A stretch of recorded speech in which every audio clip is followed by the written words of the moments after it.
Hello दोस्तों, नमस्कार। स्वागत है आप सभी का एग्जाम धुन में। दोस्तों, बात करेंगे मॉडल पेपर के बारे में जो कि सुपर टेट और पेट के लिए काफ़ी इंपॉर्टेंट रहने वाला है। डेली बेसिस पर आपको एक वीडियो प्रोवाइड किया जाता है जिसमें टॉप मोस्ट जो क्वेश्चंस होते हैं उनको बहुत ही ब्रीफली डिस्कस किया जाता है। तो दोस्तों, इस सेशन में भी हम 20 से 25 क्वेश्चन डिस्कस करने वाले हैं जो कि आगामी प्रतियोगी परीक्षाओं के लिए काफ़ी बेनिफिशियरी रहेंगे।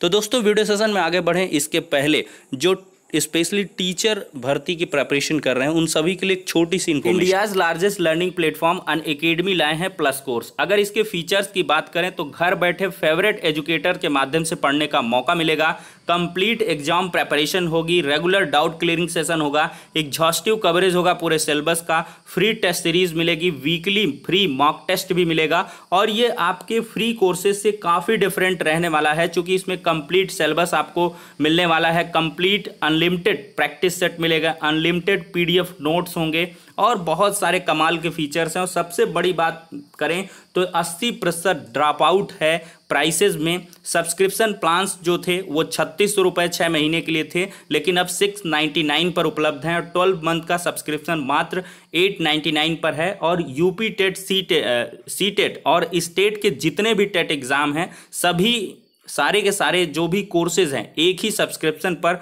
मतलब एक्सेस किए जा सकते हैं। अप्लाई करिए हमारे रेफरल कोड EM टेट को, मत भूलिएगा। EM TET referral code apply करने पर 10% का आपको इंस्टेंट डिस्काउंट मिल जाएगा, यानी कि 700 का कोर्स आपको 70 रुपये कम पर मिलेगा। और अगर DSSB super TET, KVS, NVS, APS इत्यादि कोई भी कॉम्पिटिटिव एग्जाम के प्रेपरेशन कर रहे हैं तो इनकी प्राइसेस की डिटेल यहाँ पर दे दी गई है। ज़्यादा जानकारी के लिए आप लिंक डिस्क्रिप्शन बॉक्स में प्रोवाइड है, वहाँ से डिटेल्ड इन्फॉर्मेशन को कलेक्ट कर सकते हैं।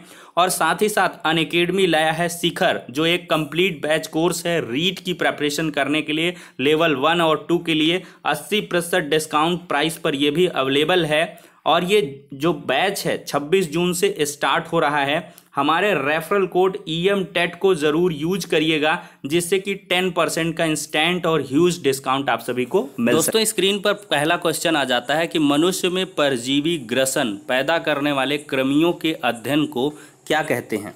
तो दोस्तों, अगर बात करें तो यहाँ पे 4 विकल्प हैं: हेलमिन्थोलॉजी, हर्पिटोलॉजी, इख्तियोलॉजी और मैलाकोलॉजी। तो अगर बात करें हेलिमेंथोलॉजी तो ये दोस्तों कृमि विज्ञान से संबंधित है। थोड़ा सा इसका ट्रिपिकल सा जो प्रोनाउंसिएशन है दोस्तों उसके लिए माइंड मत करिएगा। हेलिमेंथोलॉजी ये स्पेशली है कृमि विज्ञान से संबंधित। तो परजीवी ग्रसन पैदा करने वाले कृमियों के अध्ययन के लिए हेलमिन्थोलॉजी ही यहाँ पे ऑप्शन सही है। अगर हर्पिटोलॉजी की मैं बात करूँ दोस्तों तो ये सरीसृप और उभयचरों का अध्ययन करती है। स्पेशली अगर सर्पों का अध्ययन है तो हर्पिटोलॉजी में करते हैं। इख्तियोलॉजी की बात करें तो यहाँ पर दोस्तों मछलियों का अध्ययन किया जाता है। और मैलाकोलॉजी की बात करें तो दोस्तों ये सुक्ति विज्ञान यानी कि मोलस्का संघ का अध्ययन करने के लिए मैलाकोलॉजी इस्तेमाल होता है। तो आशा है पहला क्वेश्चन क्लियर हुआ होगा। दूसरा क्वेश्चन लेते हैं, DNA की द्विकुंडलीय संरचना की खोज किसने की थी। तो DNA के अगर हम डबल हेलिक्स मॉडल की खोज की बात करें तो 1953 में वाटसन और क्रिक ने इसकी खोज की थी और इस कार्य हेतु उन्हें 1962 में चिकित्सा विज्ञान का नोबेल पुरस्कार भी प्राप्त हुआ था। ऑप्शन नंबर 1 करेक्ट हो जाएगा, वाटसन और क्रिक। चलिए अगला क्वेश्चन स्क्रीन पर है, रेडियो एक्टिविटी की परिघटना की खोज किसने की थी।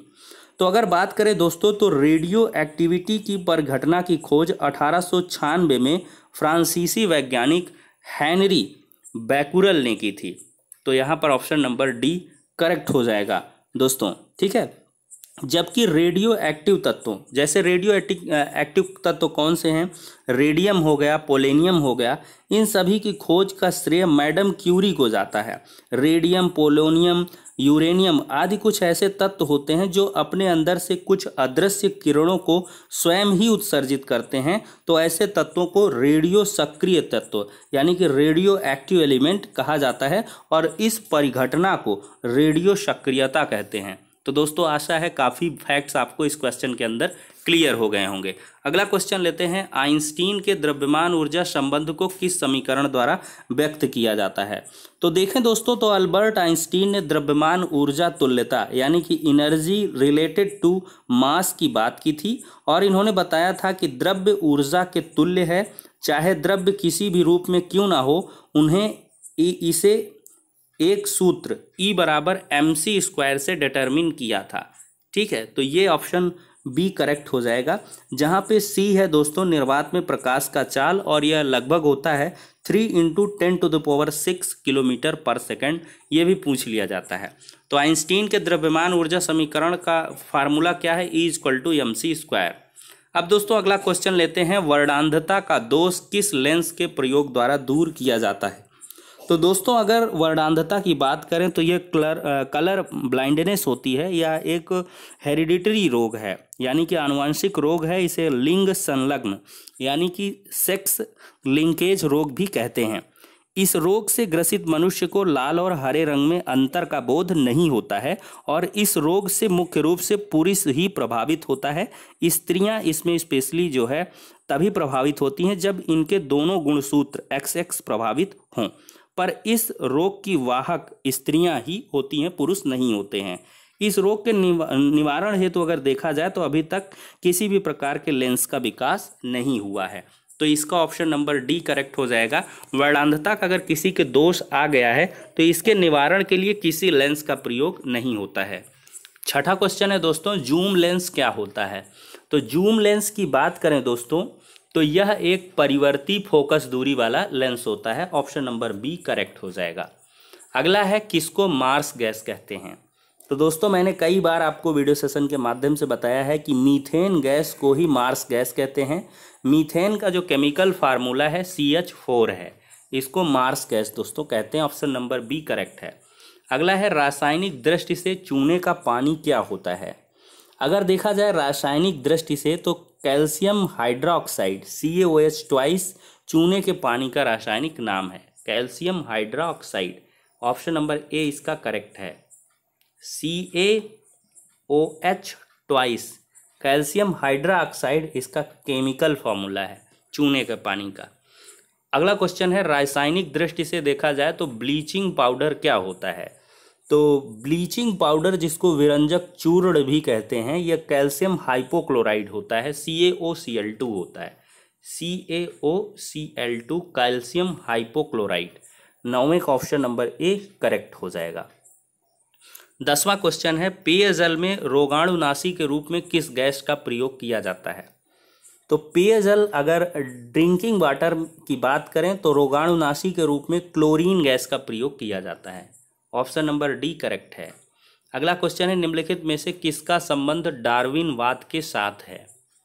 तो देखा जाए दोस्तों तो प्राकृतिक वर्ण, इसका संबंध दोस्तों जो है डार्विनवाद के साथ है, प्राकृतिक वर्ण। अगला है, रेडियो एक्टिवता को मापा जाता है गाइगर मूलर काउंटर द्वारा, पोलरीमीटर द्वारा, कैलोरीमीटर या कैलोरीमीटर। तो ऑप्शन नंबर ए ही इसका करेक्ट है, 12वें का गाइगर मूलर काउंटर के द्वारा रेडियो एक्टिवता को मापा जाता है। अगला क्वेश्चन दोस्तों है 13वां क्वेश्चन, एंटरोबियस्ता पैदा की जाती है अंकुश क्रमी द्वारा, सूत्राभ क्रमी द्वारा, पिन क्रमी द्वारा या गोल क्रमी द्वारा? तो 13वें का सही जवाब है पिन क्रमी द्वारा। दोस्तों 13वें की बात अगर हम बात करें, एंटरोबियस्ता पिन क्रम, यह जो है बात करें तो एंटरोबियस्ता पिनक्रम द्वारा होता है। ठीक है, यह क्रम संघ एस्केलेमिंथीज, थोड़ा इसका टिपिकल सा प्रोनाउंसिएशन है, एस्केलेमिंथीज वर्ग का होता है। यह क्रम संघ एस्केलेमिंथीज वर्ग का होता है। एंटरोबियस छोटे सफ़ेद 6 से 7 मिलीमीटर लंबे होते हैं और मुख्यतः छोटे बच्चों की गुदा में पाए जाते हैं, इसलिए बच्चों को काफ़ी चुनचुनाहट होती है। बचपन में देखा जाए तो लड़कों को चुनचुनाहट होती है पोटी वाले जगह पर, भूख भी कम लगती है और उल्टियाँ भी होती हैं, और कुछ बच्चे रात में बिस्तर में पेशाब भी कर देते हैं। ठीक है दोस्तों, तो एंटेरोबियस्ता कैसे पैदा की जाती है? पिन कृमि द्वारा। बहुत इंपॉर्टेंट क्वेश्चन है, सी ऑप्शन करेक्ट है। अगला है धन का अपवहन सिद्धांत का निरूपण किसने किया था? तो धन के अपवहन सिद्धांत के निरूपण की बात करें तो दोस्तों ये दादा भाई नौरोजी ने किया था। अगला है गुप्त काल के चांदी के सिक्कों को क्या कहा जाता है? तो दोस्तों इसको रूप्यक कहा जाता है। गुप्त काल के चांदी के सिक्कों को रूप्यक और सोने के सिक्कों को दीनार कहा जाता है। कांसार्पण तांबे के सिक्कों को कहा जाता है। ठीक है दोस्तों, कांसार्पण किसको? तांबे के सिक्कों को, दीनार सोने के सिक्कों को, ठीक है, और चांदी के सिक्कों को रूप्यक कहा जाता है। आर्यों को एक जाति कहने वाला पहला यूरोपियन कौन था?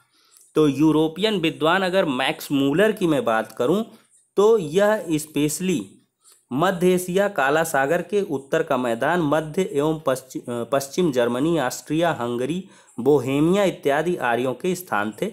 मैक्स मूलर का यह कथन था कि एक समय था जबकि भारतीय, ईरानी, यूनानी, रोमन, रूसी, कोल्ट, जर्मनों के पूर्वज एक ही छत के नीचे रहते थे। तो ये मैक्स मूलर ने ही आर्यों को एक जाति के रूप में कहा था। स्लीपत के लिए वाहक है। स्लीपत के लिए क्या वाहक है? स्लीपत की बात करें दोस्तों, ये हाथी पाँव है। एलेफेंटियासिस नामक रोग फाइलेरिया बैनक्राफ्टाई नामक कृमि से होता है। निमेटोड का अर्थ सूत्र कृमि होता है। यह कृमि मनुष्य के लिम्फ ग्रंथियों में पहुंच जाता है। इस रोग में पैरों, वृषण कोषों और शरीर के अन्य भागों में सूजन आ जाती है। यह रोग क्यूलेक्स मच्छरों के काटने से फैलता है। ठीक है, गंदे पानी में रोगाणु का जन्म तेजी से होता है। तो क्यूलेक्स मच्छर का डिंब स्लीपत के लिए वाहक है। स्लीपत का मतलब वही फाइलेरिया दोस्तों, जिसको हाथी पाँव कहते हैं। ठीक है दोस्तों, हाथी पाँव, सॉरी, इसको हाथी पाँव कहेंगे, एलिफेंटियासिस।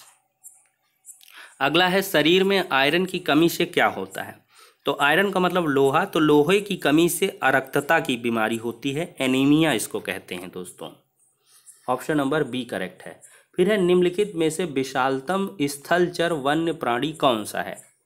तो विशालतम स्थलचर वन्य प्राणी की अगर मैं बात करूं दोस्तों तो अफ्रीकन हाथी ये हो जाएगा, ऑप्शन नंबर बी। फिर है नाबार्ड का संबंध किससे है? नाबार्ड की बात करें दोस्तों तो national bank for agriculture and rural development इसका फुल फॉर्म है, अर्थात राष्ट्रीय कृषि और ग्रामीण विकास बैंक। इसकी स्थापना 12 जुलाई 1982 की हुई थी। यह देश में कृषि और ग्रामीण विकास हेतु वित्त उपलब्ध कराने वाली शीर्ष संस्था है और इसकी स्थापना भारतीय रिजर्व बैंक के कृषि के पुनर्वित्त और विकास निगम के विलय के द्वारा की गई है। तो कृषि क्षेत्र और ग्रामीण इलाकों के विकास के लिए किया गया है। हमारे संविधान में आर्थिक नियोजन शामिल है दोस्तों। तो आर्थिक नियोजन विषय दोस्तों संविधान के समवर्ती सूची कॉन्करेंट लिस्ट में है। और बात करें समवर्ती सूची में शिक्षा भी एक विषय है जिसमें केंद्र और राज्य सरकारें दोनों नियम बना सकती हैं। फिर है सूफी संतों का मिलान करना है। सूफी संत हैं, सिलसिला है, निजामुद्दीन औलिया हैं, बहाउद्दीन जकारिया, मियाँ मीर अहमद सरहिंदी हैं। तो दोस्तों अगर निजामुद्दीन मौलिया की बात करें तो ये जो है चिश्तिया संप्रदाय से हैं। निजामुद्दीन औलिया हैं, चिश्तिया हैं। और बहाउद्दीन जकरिया की बात करें सुहरावर्दी से हैं ये। और मियाँ मीर की बात करें तो ये कादिरी से हैं। और अहमद सरहिंदी की बात करें तो नक्शबंदी से हैं ये। तो स्पेशली देखा जाए तो ए का ऑप्शन नंबर 3 और बी का ऑप्शन नंबर 2, सी का ऑप्शन नंबर 1 और डी का ऑप्शन नंबर 4, तो ये बी ऑप्शन करेक्ट हो जाएगा। ठीक है दोस्तों, 22वें का ऑप्शन नंबर बी यहाँ पे करेक्ट है। 23वां है राइडर कप का संबंध किससे है दोस्तों? लास्ट क्वेश्चन हमारा वीडियो सेशन का। तो राइडर कप दोस्तों ये गोल्फ से संबंधित है। किससे संबंधित है दोस्तों? राइडर कप गोल्फ से संबंधित है।